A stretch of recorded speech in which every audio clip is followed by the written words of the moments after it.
So actually, we were just talking about Patch, Worcester Patch.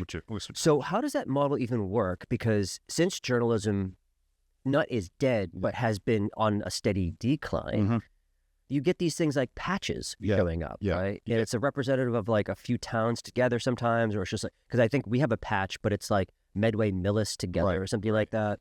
Right. So I guess the Patch Network is something that's across the country at this point. It's trying to provide journalism into local communities. So they kind of have a number of websites, and sometimes the content is changed, interchangeable between some of them. You'll see something that was posted in Worcester Patch also will end up in another patch nearby.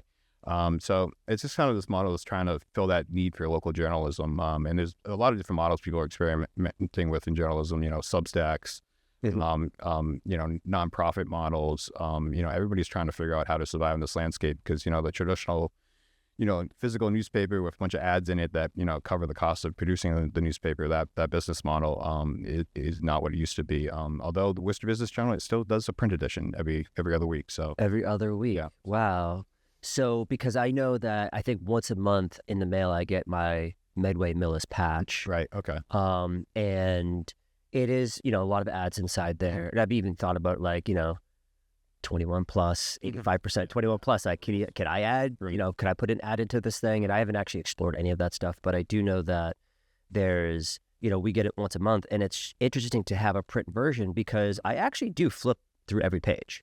Because it doesn't happen that often I get them, that I'm like, oh, let me just see this. And sometimes I'll see like somebody I know in it, right? So that's the local aspect, right?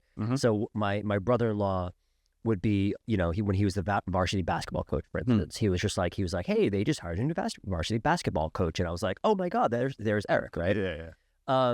And so it's actually fun to see these things. Even my kids have been in a few times and stuff like that.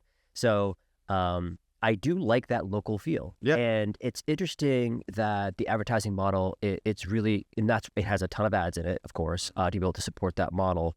But you were saying that there's only like an editor and like a journalist per patch or something? Yeah, I'm not exactly sure. I've never worked there or anything like that. But it's very bare bones, model, and that's not rare in journalism these days. Is that newsrooms aren't as big as they used to be. At the Business Journal, it's me and two other people in our editorial newsroom. Pretty much everywhere across the country, newsrooms are a lot smaller, which means journalists have to do a lot more and cover a lot more.